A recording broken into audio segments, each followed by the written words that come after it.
At precisely 10:03 this morning, London time, on April 24, 26, the imposing oak doors of the High Court opened onto a scene the world has been waiting to witness for 3 years. Tom Bower, the figure known for methodically unraveling the Sussex narrative, stepped out onto the pavement holding a navy blue leather folder. Embossed on it were 3 words that have already sent ripples through Buckingham Palace and the corporate circles of Montecito: strictly confidential. This isn't just another headline. It marks the enforcement of an ultimatum from the infamous Room 73, the legal nerve center where the British establishment stops playing polite. But the real shockwave hit 4,000 miles away. At 8:15 a.m. California time, as morning fog still clung to the hills of Santa Barbara, a black SUV with federal plates pulled up outside the gates of the Montecito estate. A courier acting on behalf of the IRS office in Laguna Niguel delivered a document set to change everything, summons number 2026-4. In federal tax law, this is considered the nuclear option. If you're watching right now, you're witnessing the exact moment the Sussex House of Cards shifts from instability to collapse. Be sure to like and subscribe because the documents we're reviewing today are reportedly being wiped from the internet in real time. Drop a transparency in the comments if you believe no one, not even royalty, should be above the law. The IRS Criminal Investigation Division, C, doesn't act unless it's certain. Their focus, Form 1040 tied to the Archewell Foundation. Inside that navy folder Bower carried lies a discrepancy totaling $3.04 million. This isn't a simple accounting mistake. It's a massive financial gap. Investigators are now applying what's known as a lifestyle audit. The process is precise, methodical, and unforgiving. First, the IRS calculates the full cost of a subject's style. Private jets, security teams, sprawling estates with 16 bathrooms, luxury wardrobes. Second, they compare that figure to the income officially declared in tax filings. Third, if spending exceeds reported income for 3 consecutive years, a red flag is triggered. The consequence, immediate revocation of tax-exempt status and the freezing of all associated assets. A source close to the case described a brief but unsettling exchange at the estate gates this morning. As the summons was handed over, a member of the Sussex security team reportedly asked if the matter could be handled through legal counsel. The courier's reply was blunt and final. This isn't an invitation to a meeting. This is notice of a forensic seizure. Speaking briefly to reporters outside the court, Tom Bower stated that the mask of charity has finally cracked.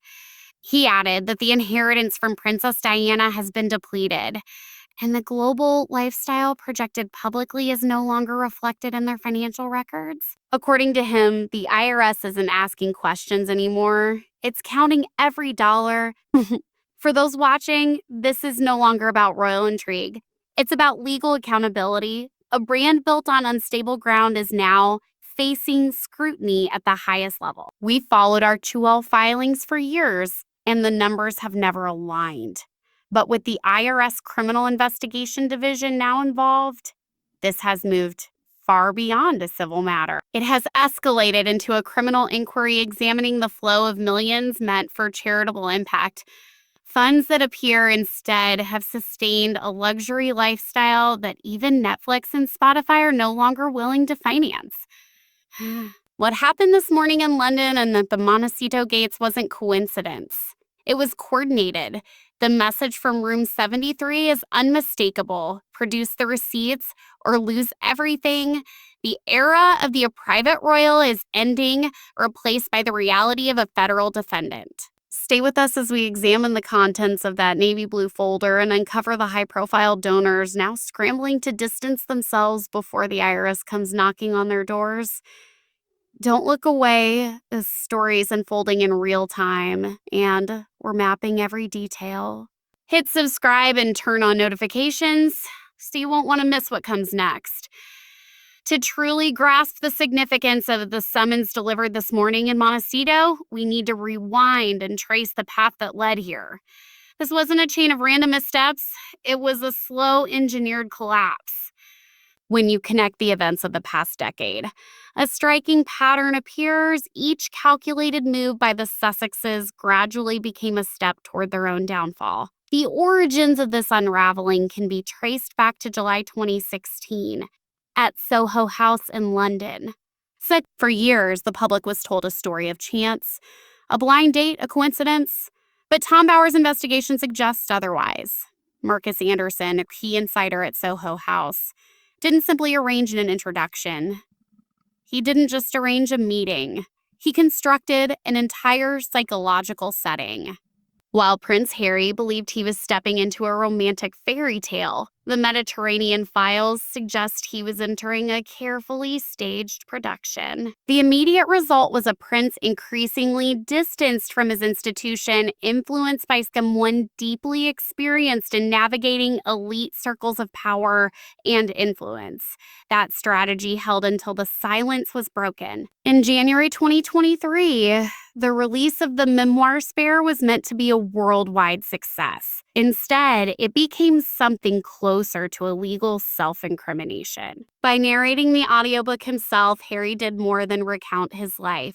He effectively documented admissions of drug use, including cocaine and psychedelic substances. Under Section 212 of the U.S. Immigration and Nationality Act, by February 25, the financial structure underpinning their lifestyle began to falter.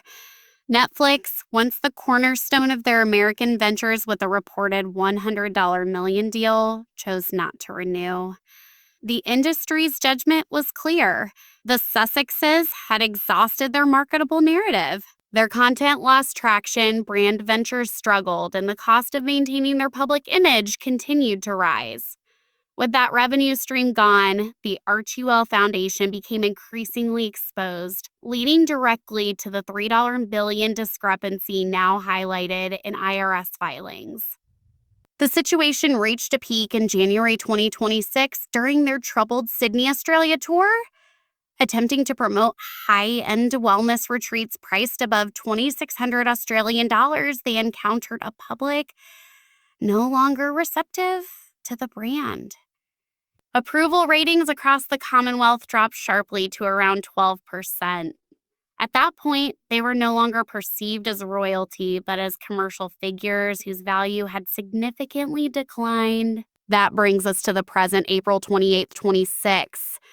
The release of the so-called Mediterranean files by Tom Bower has shifted long circulating online claims into the realm of mainstream investigative reporting. According to these materials, the files include timestamps, travel manifests, and photographs linked to the yacht, or a walk documenting a period of Meghan's earlier life that appears inconsistent with her official biography. The central question now isn't just about those past events, but about the financial backing behind them, who funded the lifestyle at the time, and whether those same influential figures remain involved today. With the timeline aligning and evidence accumulating, previously obscured details are beginning to surface. While public attention is fixed on developments in London, a quieter but more consequential process is unfolding in Washington, D.C. The legal protections that have shielded Prince Harry in recent years are not simply weakening. They are being methodically challenged. This has moved beyond royal narratives into the technical realities of U.S. immigration law, where status depends on strict legal criteria rather than lineage. At the center of this is a potential reclassification of visa status. For several years, Harry has reportedly lived in California under a visa category typically reserved for diplomats or individuals carrying out official government duties. However, legal challenges, particularly from the Heritage Foundation, have argued that this classification may not apply in his case. Their efforts to push for transparency have reached a turning point with calls to unseal immigration records. The concern lies in discrepancies between statements made during his visa application and admissions later made publicly in Spare. Under U.S. immigration law, Specifically, Section 212, acknowledgement of drug use can have serious legal consequences for non-citizens. What makes this situation more significant is the reported coordination between agencies. The IRS Criminal Investigation Division has allegedly shared financial findings with the Department of Homeland Security, raising questions about income stability. The legal reasoning is straightforward. If an individual is not fulfilling official diplomatic functions, they cannot maintain that visa classification. Combined with admissions that could violate federal standards and concerns about financial independence, this creates the risk of being categorized as a public charge. At that point, the issue is no longer symbolic. It becomes procedural, governed by the strict enforcement mechanisms of U.S. law. The immediate outcome, according to insiders within the Department of Homeland Security, is a status downgrade. Harry is reportedly being shifted from an A1 diplomatic classification to a B2 tourist visa. And a B2 visa comes with significant limitations. It offers no permission to work, no diplomatic protections, and most critically, it activates a strict 30-day deadline. This marks the start of that 30-day countdown. Once the reclassification is complete, Prince Harry would have just 1 month to leave U.S. territory or face a formal deportation order. The once unthinkable image of the king's son being escorted to an airport by federal authorities is no longer confined to speculation.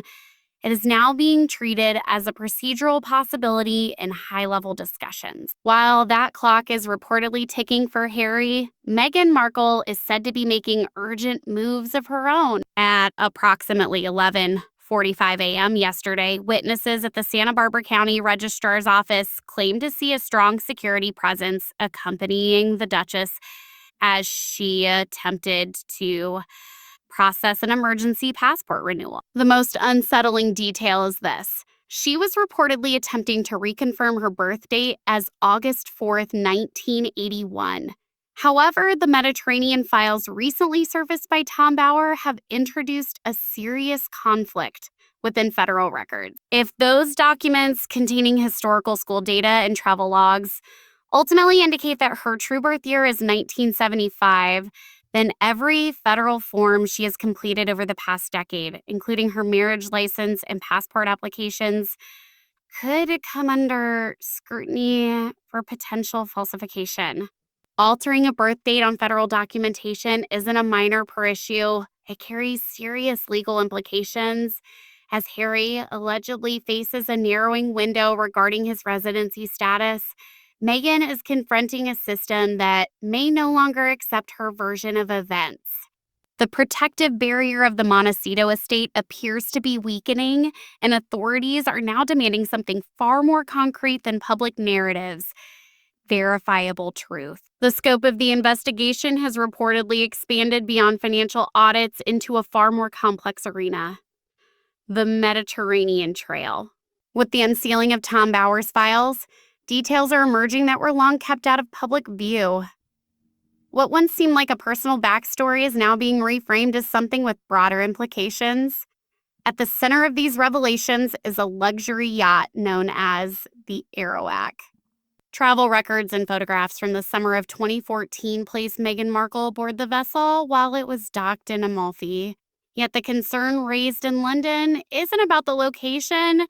It's about the individuals reportedly listed on the yacht's manifest. According to the claims, several of those individuals were already under scrutiny for alleged connections to offshore financial activity and influence networks. For someone who would later marry into the royal family, such associations are now being re-examined as part of a larger vetting failure. Perhaps the most striking claim in Bauer's dossier concerns her age. For years, the widely accepted birth date has been August 4, 1981. However, Bauer now asserts that she was actually born in 1975. This 6-year discrepancy, if substantiated, would represent a foundational inconsistency. Supporting this claim, a leaked transcript attributed to Immaculate Heart School reportedly shows dates aligning more closely with a mid-1970s birth year than 1981. The situation escalates further with statements from Samantha Markle, who recently spoke publicly after years of silence. In a widely circulated quote, she suggested that key aspects of her sister's personal history, including details tied to family timelines, may not align with the public narrative. These remarks have intensified ongoing speculation and drawn renewed attention to long-debated questions. From a legal standpoint, this introduces the concept of void ab initio, meaning a void from the beginning. If it were proven that essential identity details were misrepresented in official agreements, such as a marriage license or major corporate contracts, those agreements could theoretically be challenged as invalid. Under such a framework, contracts entered into under false pretenses could be treated as though they never legally existed, opening the door to significant legal consequences.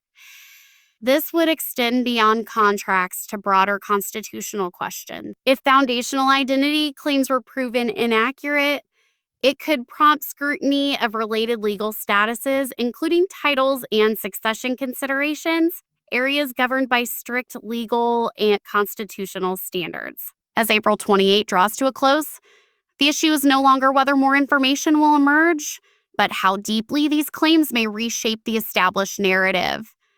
What began with isolated questions has grown into a much wider investigation, with each layer revealing further complexity.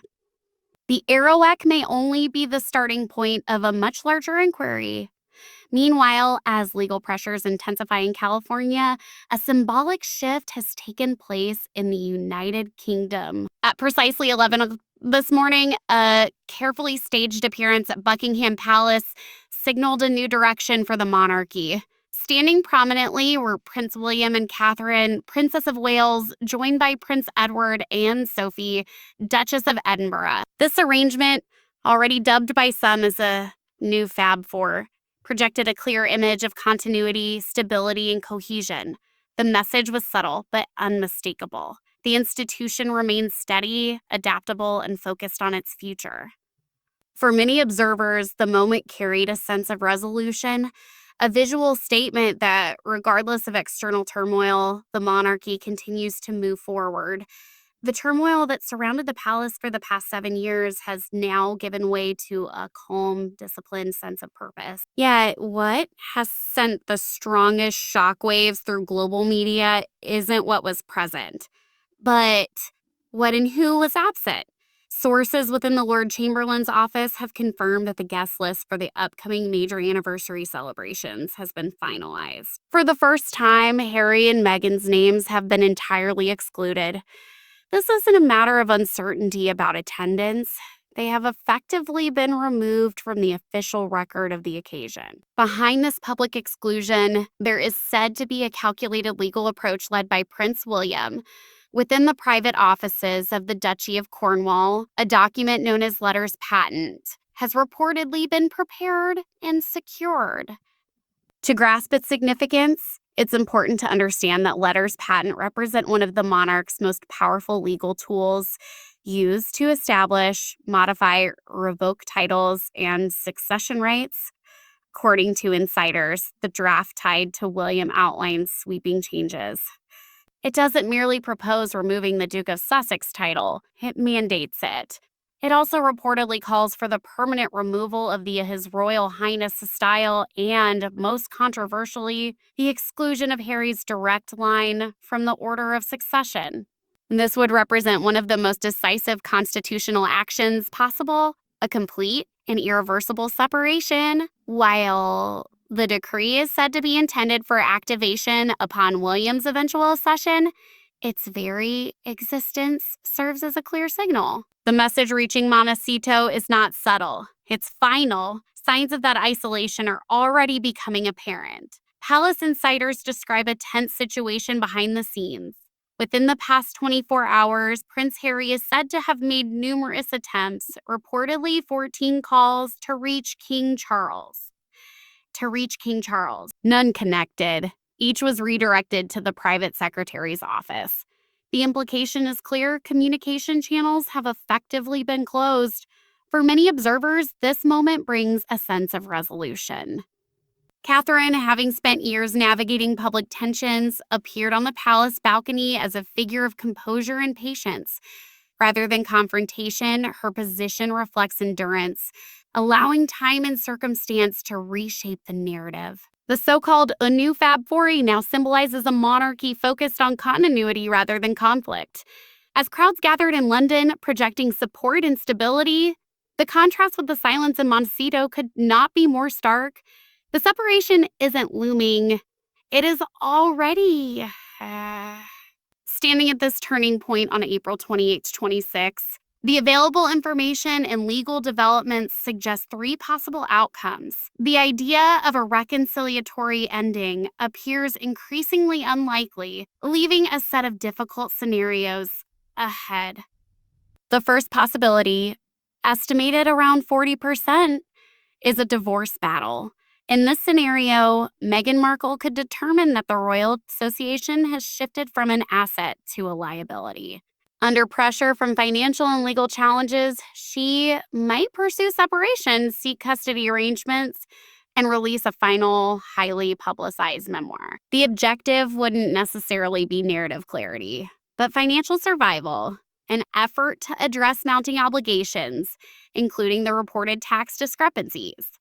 The second scenario, considered far less likely at about 10%, is a return. This would involve Harry stepping away from his current life and seeking a quieter existence within royal grounds, possibly in a more secluded residence such as Frogmore, assuming such an option were even permitted. However, this path would require a level of concession and humility that recent years have not indicated. The third and most probable outcome, estimated at 50%, is a complete structural collapse. Projections suggest that by mid-2026, ongoing investigations could escalate into enforcement actions. This could include asset freezes, including the Montecito property and associated financial accounts. If visa status changes were enforced alongside this, Harry could be required to leave the United States within a limited time frame.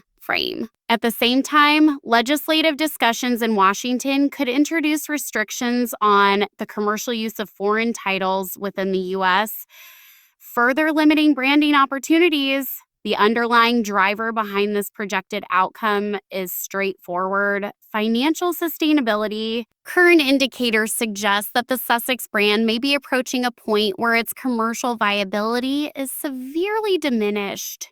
There's nothing left to monetize, no untold stories, no hidden angles, and no major corporations willing to attach their reputation to a brand now viewed unfavorably by a vast majority of the public. From an investment standpoint, they've become too risky to support. Yet, even with the financial and legal developments revealed today, the most unsettling detail may still be ahead. As proceedings at the High Court in London wrapped up this afternoon, one final page from Tom Bowder's navy blue folder was quietly leaked to a small circle of investigative journalists. According to early reports, its contents have triggered serious concern within senior intelligence circles. This appears to be the key element the Mediterranean files were concealing all along. It's not centered on finances or prior admissions. It focuses on a single name appearing in travel records linked to the yacht Arawak and several other private vessels between 2014 and 2015. Jeffrey Epstein. The questions now being raised are significant. What, if any, connection existed between the future Duchess of Sussex and individuals within that network prior to her relationship with Prince Harry? How did someone relatively unknown at the time gain entry into those exclusive environments? And who was supporting those Mediterranean connections? According to those familiar with the dossier, the documents don't just pose these questions, they attempt to answer them. reportedly detailing timelines, locations, and key individuals involved. Verification of these final transcripts is still ongoing. A full, unredacted analysis of the alleged Epstein link and its potential implications is expected to be released at 8 to Thighs tomorrow. At this stage, the narrative is no longer simply shifting, it's being fundamentally rewritten. Stay alert, because once this information is fully public, the story surrounding Meghan and Harry could take a dramatically different turn.